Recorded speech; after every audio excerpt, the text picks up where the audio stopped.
Hoy vamos a considerar la segunda carta de Juan. Hoy vamos a considerar la segunda epístola de Juan. Son 13 versículos, una carta muy breve, muy pequeña, pero con una gran profundidad. Así que por favor, acompáñame con Biblia abierta a la segunda carta de Juan, la segunda epístola de Juan. Vamos a mirar los primeros 4 versículos. Así que acompáñame en segunda de Juan, versículos 1 al 4. Dice el verso primero lo siguiente: el anciano a la señora elegida y a sus hijos, a quienes yo amo en la verdad, y no solo yo, sino también todos los que han conocido la verdad, a causa de la verdad que permanece en nosotros y estará para siempre con nosotros. Sea con vosotros gracia, misericordia y paz de Dios Padre y del Señor Jesucristo, Hijo del Padre, en verdad y en amor. Y el verso 4 dice: mucho me regocijé porque he hallado a alguno de tus hijos andando en la verdad, conforme al mandamiento que recibimos del Padre. Aquí encontramos una interesante carta. El tenor de esta carta va a ser la perseverancia en la verdad. Alguien dijo una vez lo siguiente: no es suficiente comenzar bien, sino que hay que terminar bien. Y sin duda alguna es una gran verdad. Si hacemos un recordatorio en nuestra memoria, si hacemos uso de nuestra memoria, podemos recordar a muchos que a lo largo de los años estuvieron en algún momento junto a nosotros, pero al paso del tiempo no perseveraron junto a nosotros, y no me refiero solamente que no se congregan en nuestra iglesia, sino que lamentablemente no perseveran en la verdad. Para Juan, en todo el tenor de su primera carta, el verdadero creyente persevera en el tiempo en la verdad, persevera en amor, persevera en comunión, persevera en crecimiento, en madurez, en su estilo de vida, asemejándose a Cristo. Ahora, el propósito de Juan en esta segunda carta, que es una carta muy breve, es alentar a los creyentes acerca de la perseverancia y la práctica de la obediencia, andar en la verdad, andar en amor, pero también es una advertencia contra aquellos falsos maestros, los enemigos de la verdad, que para Juan les llama anticristo, los cuales se introducen en las iglesias sembrando falsa enseñanza. Juan lo que quiere advertir acá es cómo nosotros debemos tratar a aquellos que abandonan la verdad, porque llegarán a la puerta estos falsos maestros, y nosotros debemos estar preparados para saber cómo enfrentarlos.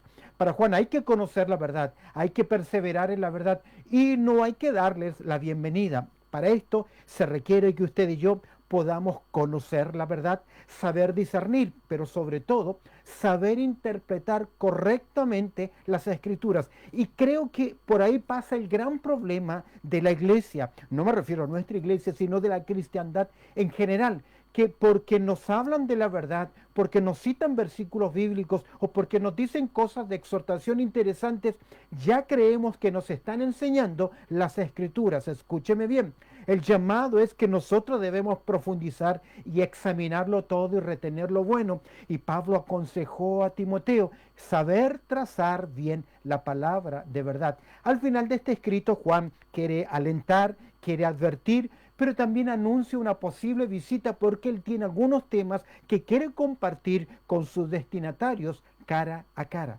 Sin más que decir, vamos al tema del día de hoy: la perseverancia en la verdad, y vamos a considerar los primeros 4 versículos. El comentarista Banwer, del Panorama del Nuevo Testamento, hace notar que hay 12 palabras interesantes en esta carta.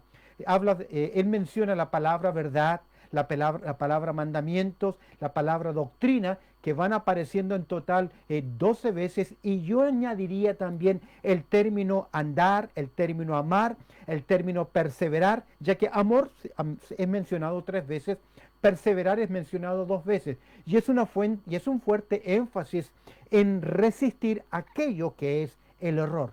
¿Qué nos dice acerca de la verdad? Ya que Juan en esta carta nos dice los primeros 4 versículos que debemos perseverar en la verdad. Y es interesante que vamos a ver cómo avanzar en la verdad, cómo tratar con la falsa enseñanza, y finalmente Juan va a dar unas palabras para despedirse, sus saludos finales. ¿Qué nos dice Juan acerca de la verdad? En primer lugar, al observar, mira conmigo en tu Biblia, segunda de Juan, en el capítulo 1, nos va a hablar acerca de la verdad y la relación relacionada a los creyentes. La verdad relacionada a los creyentes. Lo primero que vamos a ver acá en esta verdad que relaciona a todos los creyentes es quién escribe y a quién escribe. El autor se presenta a sí mismo como el anciano. Sabemos que es Juan. Ahora es interesante que hay un artículo muy definido, dice el anciano. Y nosotros entendemos que Juan es el último de los apóstoles que creemos que va a sobrevivir, que va a morir, mejor dicho, como muerte natural. Juan, en vez de presentar su título apostólico, se describe a sí mismo como un anciano. Si bien es cierto, el término presbítero describe la función o el oficio de aquellos que tenían la responsabilidad de dar conducción a la iglesia a la luz del Nuevo Testamento, no creo que Juan se está presentando con una autoridad de un anciano, ya que los ancianos solo tienen autoridad en sus propias iglesias locales. Yo creo acá que Juan está haciendo mención que él ya es una persona avanzada en años. El término se refiere ya sea a una persona avanzada en años, no solamente al título de un anciano. Y este adjetivo que es usado dos veces por Juan en esta carta y en la carta que le va a hablar, que va a escribir a otra persona que se llama Gallo, se presenta como una persona mayor con ese cuidado, con ese interés, traspasando su experiencia, su enseñanza. Juan escribió ya anciano, él debe tener cerca de 90 a 92 años de edad y él va a escribir entre 90 y 95 esta interesante carta. Vemos entonces que el escritor se presenta como el anciano y tanto la evidencia interna como la evidencia histórica nos hablan que Juan, el discípulo amado o conocido Juan el teólogo. ¿Quién es el destinatario? El texto dice en el verso 1 a la señora elegida.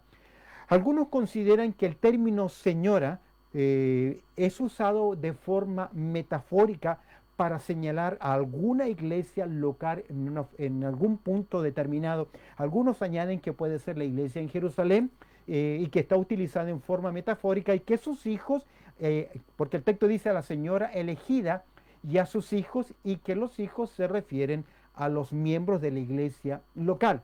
No hay evidencia textual para que sea en una forma figurada una iglesia. Puede ser.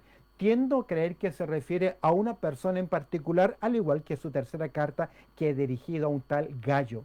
Ahora, me llama mucho la atención que al escribirle, la señora dice elegida, y es ese término de elección que tiene que ver con aquella acción de Dios de elegir o escoger a personas con un propósito específico, es un término que aparece 23 veces en el Nuevo Testamento. Y como te digo, tiene que ver con la acción de Dios de escoger, de elegir con un propósito definido, ya sea para un oficio en especial o un ministerio en especial, y también en el caso de los creyentes para ser parte de la familia de Dios. Se vuelve a utilizar el término elegido o elegida en el versículo 13, y es evidente que era una mujer conocida en el círculo cristiano, posiblemente una gran hospedadora, que ella había abierto su casa como muchas otras personas lo hicieron en el primer siglo. Recuerde que las iglesias no tenían un templo, no tenían un lugar físico y en el primer siglo se reunían en casas, luego vino la persecución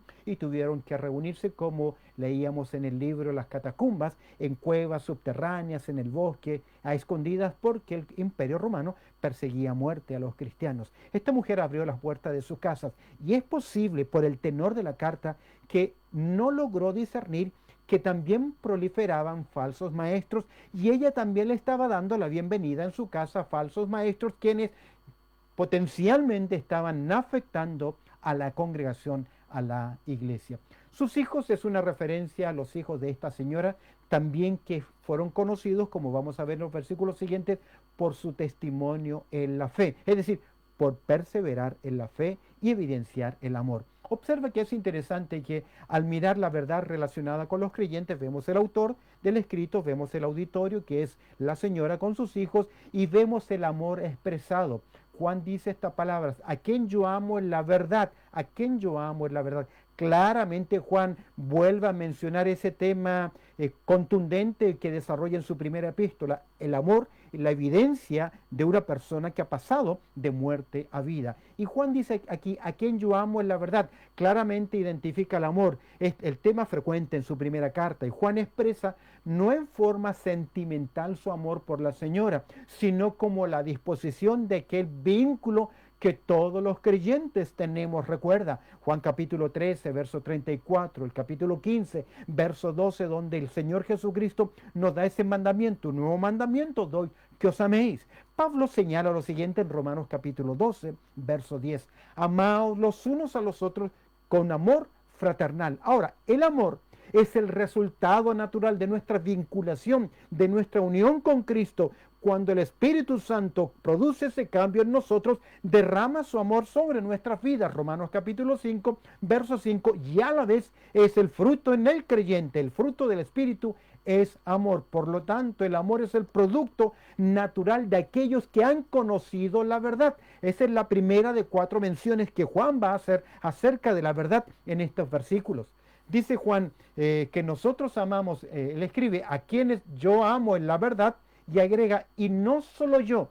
Es decir, que Juan no solamente él está expresando su amor por estos creyentes, por esta hermana, por sus hijos o por esa congregación que se reúne en su casa, sino que también él dice, y no solo yo. ¿Por qué? Porque la experiencia del amor debe ser de todos los creyentes. Esta experiencia de amor, como ya lo describió en su primera carta, es un mandato por lo cual todos deben evidenciar este amor. Todo creyente debe evidenciar este amor. De hecho, en 1 de Juan, capítulo 4, verso 8, Juan escribió, el que no ama, dice claramente, no ha conocido a Dios. Y la razón, porque Dios es amor. Es imposible que usted pueda pasar por el lado de una persona y no expresar su amor, aún más a la familia de Dios. Si el mandato es que debemos amar a nuestros enemigos, cuánto más la familia de Dios. Y Juan dice, yo les amo, y no solo yo, sino también todos los que han conocido la verdad. Aparte del vínculo que había entre Juan y esta señora, este amor es algo vinculante en todo el pueblo de Dios. Por ser un mandato, por ser una marca, por ser una motivación, todos nosotros debemos expresar nuestro amor los unos por los otros, y debe ser sin fingimiento, sin falsa motivación. Ahora, Juan utiliza 45 veces el término verdad en su escrito. Dice él, sino que también todos los que conocen, que han conocido la verdad. 45 veces Juan utiliza el término verdad. Me hace recordar la pregunta de Pilato frente a Jesús. ¿Recuerdas en Juan capítulo 18, verso 38? ¿Qué es la verdad? ¿Qué es la verdad? Muchos escépticos hoy señalan que es imposible hablar de la verdad porque todo es relativo, no hay absolutos. Pero Jesús declaró que el Padre es verdad. Jesús declaró que la palabra es verdad. Jesús declaró que Él mismo es la verdad. Y también señaló que Satanás no es la verdad, sino que es padre de mentira. Juan capítulo 8, verso 44. Y en el capítulo 5 dice Juan que el mundo entero, verso 19, primero de Juan 5, 19, está bajo el maligno. Y esa es la razón por la cual los hombres rechazan la verdad. De hecho, Pablo dijo en 2 Timoteo 4:4 que los hombres apartarán de la verdad el oído. Es decir, no querrán escuchar la verdad. ¿Por qué? Porque han cambiado. Romanos 1:25 cambiaron la verdad de Dios por la mentira. Han decidido volitivamente creer a la mentira. Jesús declaró lo siguiente: y conoceréis la verdad y la verdad os hará libre. Juan va a hablar de esta verdad porque esta verdad libera. Escúcheme bien. La misión de la iglesia es vivir en forma inamovible y inquebrantable y defender y proteger y predicar la verdad de la palabra de Dios. Debemos proclamar todo el consejo de Dios. Es por eso que Pablo le escribe a Timoteo, su segunda carta en el capítulo 3, verso 15, que la iglesia, usted y yo, somos columna y baluarte de la verdad. El creyente debe proclamar la verdad, pero el creyente también debe perseverar en la verdad. Hemos visto en el verso 1 la verdad relacionada con los creyentes. Observa el versículo 2, lo que dice: y a causa de la verdad que permanece en nosotros y estará para siempre con nosotros. La verdad reside en los creyentes. La verdad relaciona a los creyentes. Vemos que Juan va expresando su amor a la familia, a la señora, a sus hijos, a la iglesia, y que todos los creyentes también deben expresar ese amor, porque la verdad La verdad relaciona a los creyentes. Esta verdad, la verdad del amor relaciona a los creyentes, pero ahora la verdad reside en los creyentes. A causa de la verdad que permanece en nosotros, a consecuencia de la verdad. Esta expresión puede significar dos cosas. En primer lugar, la razón del escrito de Juan, o también que puede ser advertir y corregir sobre la falsa enseñanza, ayudar a esta señora a que en su hospedaje tenga el discernimiento y no le dé la bienvenida a aquellos que tienen falsa enseñanza, como también puede ser el resultado del amor que mora en los creyentes a causa de la verdad. ¿Qué verdad? La verdad del Evangelio, la verdad de Dios, a causa del amor que está en nosotros, que permanece en nosotros por causa de ese amor que mora en el creyente. Juan va a dar algunas recomendaciones para seguir perseverando, no solamente en la verdad, sino también en el amor. ¿Qué dice el verso 2? La verdad reside en el creyente a causa de la verdad que permanece en nosotros. Es interesante que está en nosotros, que permanece en nosotros y estará para siempre con nosotros. Es interesante notar la permanencia de la verdad en el creyente, ya que la verdad permanece permanentemente en el creyente porque la verdad de Dios no cambia. Yo sé que hay un famoso cántico que lo interpretaba Mercedes Sosa que decía, cambia, todo cambia. Linda letra, muy interesante, pero la verdad es que el Evangelio, la verdad de Dios, la palabra de Dios jamás va a cambiar. Pero la verdad de Dios del Evangelio no cambia. Ahora es interesante que el término para siempre literalmente significa por los siglos. Y aquí hay algo interesante.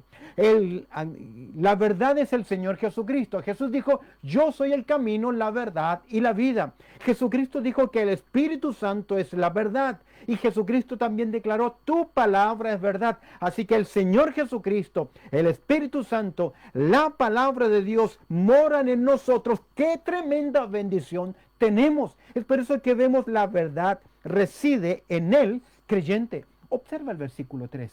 El verso 3 dice, sea con vosotros misericordia y paz de Dios Padre y del Señor Jesucristo, Hijo del Padre, en verdad y en amor. Me encantan estos versículos, porque aquí vemos en tercer lugar, la verdad recompensa a los creyentes o bendice a los creyentes.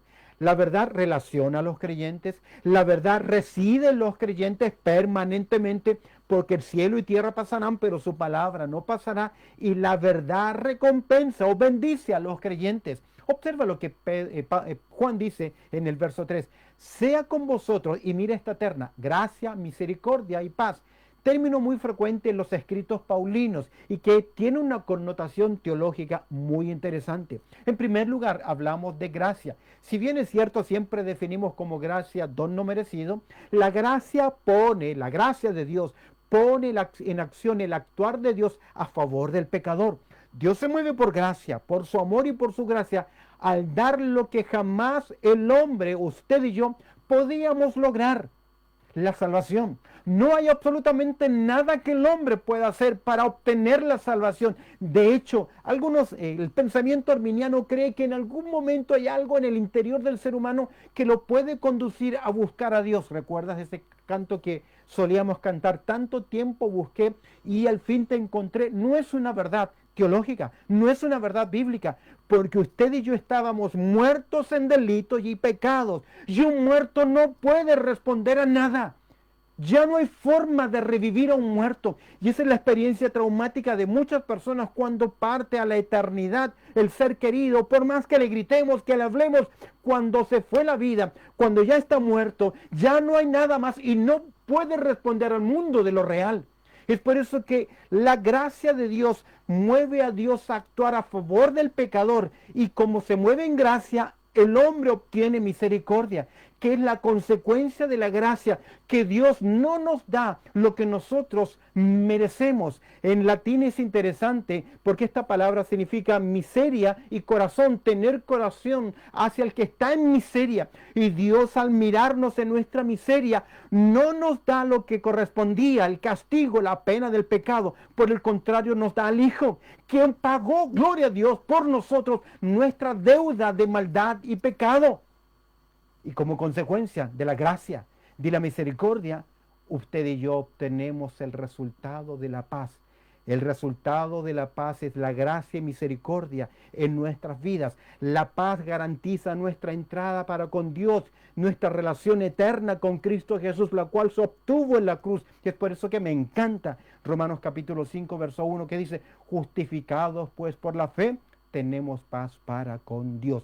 Mira qué interesante, la verdad de la recompensa o de la bendición de los creyentes. Ahora observa algo interesante, que esta gracia, que esta misericordia y que esta paz es en primer lugar de Dios y luego del Señor Jesucristo. Primero, de Dios Padre, y en segundo lugar, del Señor Jesucristo. Y agrega algo más, Hijo del Padre. El Padre diseña el plan de salvación y el Hijo lo llevó a cabo. El Espíritu Santo día a día lo aplica, pero es el amor de Dios que envía a su Hijo y es su Hijo por amor que muere por el pecador. Cabe señalar el hecho de que la descripción que se hace acerca de Jesús, Dios como Padre, pero se habla de Jesucristo como el Señor y describe el señorío de la salvación en la obra salvífica. Debemos reconocer a Cristo como nuestro Salvador, pero también como nuestro Señor, ya que si confesares con tu boca que Jesús es el Señor. Y es interesante el uso de las dos preposiciones, de que señala al Padre y del que señala a Jesús, ya que para Juan, intencionalmente quiere demostrar algo. La naturaleza esencial, tanto el Padre como el Hijo, trabajan en nuestra salvación y señala algo más, Hijo del Padre.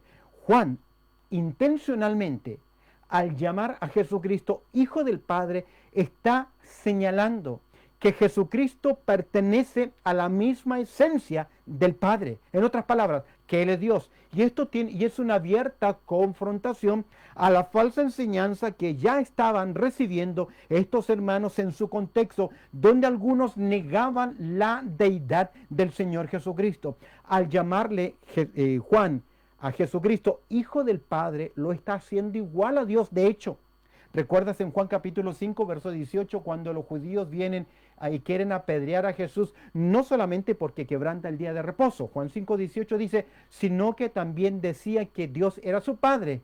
Y ellos entendieron que al decir que Dios era su Padre, se estaba haciendo igual a Dios. Y para nosotros no es una ofensa, porque nosotros creemos que Jesucristo es Dios hombre, 100% Dios y 100% hombre, lo que algunos negaban, lo cual era una fuerte refutación para aquellos que negaban la deidad de Cristo Jesús. Juan entonces escribe que la verdad relaciona a los creyentes y expresa ese amor, expresa esa relación de todos aquellos que conocen la verdad, evidencian la verdad porque perseveran en ella y evidencian amor. Ahora, la verdad reside en los creyentes, permanece para siempre en nosotros, porque su palabra, la obra, la persona del Padre, la persona del Hijo, la persona del Espíritu Santo, son verdades permanentes. En tercer lugar, hemos considerado la verdad de la recompensa a los creyentes. Hemos visto acá cómo la gracia, la misericordia y la paz proceden de aquel que es autor del plan de salvación y aquel que ejecutó la salvación, la persona de Cristo Jesús. Veamos en cuarto lugar, la verdad regula la conducta de los creyentes. La verdad regula la conducta de los creyentes. Vemos ahora el corazón amoroso de Juan. Recuerda que él se presenta como un anciano. No utiliza el término anciano como como autoridad eclesiástica, sino como el último de los sobrevivientes de los apóstoles, que tiene un corazón pastoral, que tiene un corazón y pasión por el pueblo del Señor. Y mira lo que él dice al escribir a esta mujer, a esta señora, y a estos hijos o a esta iglesia. Mucho me regocijé. Es interesante, el verso 12 va a cerrar también con las mismas palabras de gozo. Dice al final, para que nuestro gozo sea cumplido, pero aquí hay un gozo en el corazón de Juan, de este anciano. Mucho me gocé. Esto es el reflejo de la comunión y la armonía que debe haber en el cuerpo de Cristo. Cuando nuestros hermanos progresan en sus vidas espirituales, cuando alcanzan algunos logros, usted y yo debemos tener empatía. Dice Pablo en Romanos 12:15, gozaos con los que se gozan. Ten cuidado con la envidia, con los celos, que otro es promovido y yo no, que otros hacen esto y yo no lo he hecho. Ten cuidado, debemos gozarnos siempre con el pueblo del Señor. Mucho me regocijé, dice Juan, ¿Y por qué se regocija? Porque he hallado a alguno de tus hijos andando en la verdad. Ese término algunos pareciera que excluye a algunos o no. No sabemos. No sabemos si todos los hijos de esta señora eran creyentes o no. Lo que sí da a entender es que los que eran conocidos, según los versos anteriores, estaban perseverando, andando en la verdad. Ahora, el término andar en el Nuevo Testamento equivale al estilo de vida de los creyentes. Es Pablo quien más utiliza el término andar, andar, andar en Efesios, andar en el Espíritu y no satisfacer las obras de la carne. Tiene que ver con el estilo de vida de los creyentes. El estilo de vida de los creyentes debe ser andar en verdad, andar en amor, perseverar en la fe. El término, por lo tanto, andar significa el estilo de vida de los creyentes y es frecuente esta expresión en forma metafórica. La verdad del Evangelio no es solo un concepto que debemos conocer, sino que debe moldear nuestro estilo de vida. El comentarista MacDonald dice lo siguiente: la verdad no es solo algo que creer con la mente, sino que debe ser vivido en la vida cotidiana. Es decir, nuestro estilo de vida debe ir cada día siendo diferente. Esto equivale a vivir a Cristo, así como el Señor Jesús vivió en su encarnación, vivió en la verdad durante esta tierra, así todo creyente debe avanzar en ese estilo de vida. En su primera carta, Juan, en el capítulo 2, verso 7, nos dijo: el que dice que permanece en él, ¿qué? Debe andar como él anduvo. Mira qué interesante. Juan, ¿qué nos dice acerca de la verdad que regula la conducta del creyente? Mucho me regocijé porque he hallado a alguno de tus hijos andando en la verdad. Y ese es el mayor gozo de padres creyentes, que sus hijos caminen en la verdad, que sus hijos perseveren en la verdad. Esa es la mayor bendición que un padre creyente puede tener de sus hijos, regalo de sus hijos, reconocimiento de sus hijos, saludos en días especiales, produce mucho gozo. Pero no hay mayor gozo que oír que nuestros hijos caminan en el temor del Señor. Como dice el texto, caminan, andan en la verdad. Conforme, dice Juan al final del verso 4, al mandamiento que recibimos de quién, del Padre. Conforme, acorde a el creyente debe andar acorde a las Escrituras, no a lo que a mí me parece, no a lo que yo creo, no a lo que yo siento. El cambio en la vida cristiana tiene que ver con sujetar nuestra voluntad a la palabra de Dios. ¿Y por qué no lo hacemos? Porque nuestro yo, nuestra carne es muy grande. Ahora, mis queridos, no es fácil obedecer la palabra de Dios, pero para eso tenemos los recursos, tenemos el conocimiento de su palabra, tenemos la plegaria, tenemos el poder de Dios, tenemos la presencia del Espíritu Santo, tenemos al pueblo de Dios que nos enseña. Por lo tanto, debemos vivir conforme, acorde a los mandamientos que recibimos del Señor. Y por mandamientos no me refiero, Juan no se está refiriendo al decálogo. Juan no está mencionando algún mandamiento en especial, sino que está mencionando todo el consejo de Dios. Somos responsables de conocer todo el consejo de Dios y somos responsables de cumplir todo el consejo de Dios. Ahora, estamos capacitados para eso. En su primera carta, Juan nos dice que usted y yo ya tenemos la unción del Santo.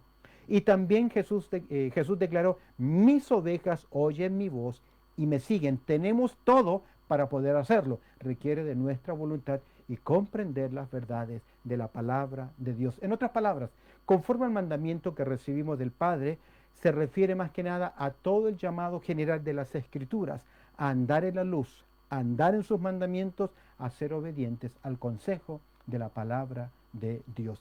Perseverancia en la verdad. La verdad relaciona a todos los creyentes. La verdad reside en los creyentes. La verdad bendice o recompensa a los creyentes y la verdad regula la conducta de los creyentes. Debemos vivir a la luz del consejo de la palabra de Dios.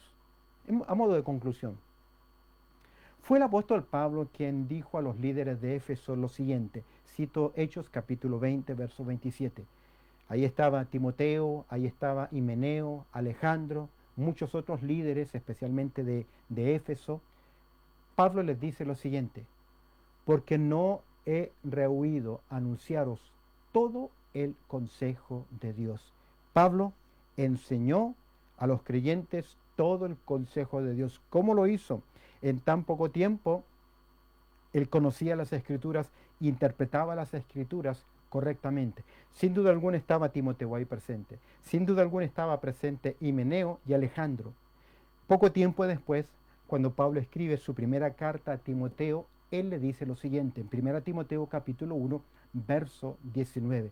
Pablo agrega lo siguiente, le escribe a Timoteo así, lo anima en la fe, dice, manteniendo la fe, le dice a Timoteo, mantén la fe, la buena conciencia, desechando la cual, y agrega, naufragaron en cuanto a la fe algunos. Y el término naufragar significa que perdieron el timón del barco, se apartaron de la verdad, erraron el camino, y fíjate, de los cuales son Himeneo y Alejandro, a quienes entregué a Satanás para que aprendan a no blasfemar. Es decir, que ellos, a pesar de que conocieron la enseñanza, escucharon todo el consejo de Dios, no permanecieron en la verdad. Es por eso que Juan escribe en su primera carta, estaban con nosotros, pero no eran de nosotros. No es suficiente comenzar bien, debemos terminar bien. Samuel Pérez Millos en su comentario dice lo siguiente, y cito esto para cerrar el tema en el día de hoy. Él comenta lo siguiente, abro comillas, muchos creyentes son arrastrados hoy en día por novedades a las que Pablo llama vientos de doctrina, porque desconocen el mandamiento recibido de Dios, que es su palabra.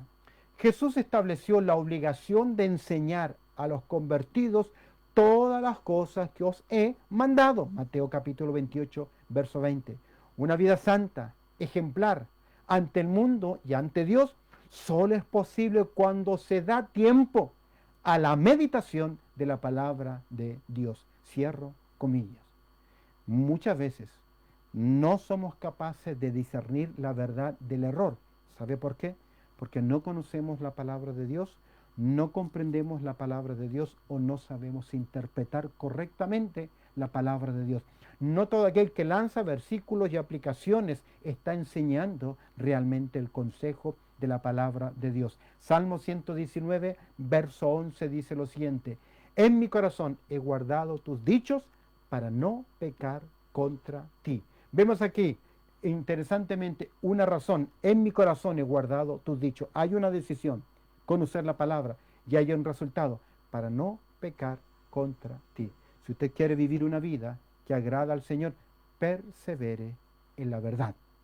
Evite el error, conozca la verdad, exprese su amor al pueblo de Dios. Bendito Padre Celestial, te doy gracias por la consideración de estos versículos y estas verdades prácticas sobre la perseverancia en la verdad y cómo la verdad nos relaciona, cómo la verdad reside en nosotros, cómo esa verdad nos ha enriquecido, nos recompensa y cómo esa verdad debe regular nuestro estilo de vida. Nuestro estilo de vida debe ser acorde a tu palabra y no lo que creemos que debe ser. Perdónanos si hemos fallado y que tu Espíritu Santo tome estas verdades y nos ayude a tomar conciencia del cambio que debe producirse en nuestras vidas. Pues oramos a través del precioso nombre de Cristo Jesús. Amén y amén.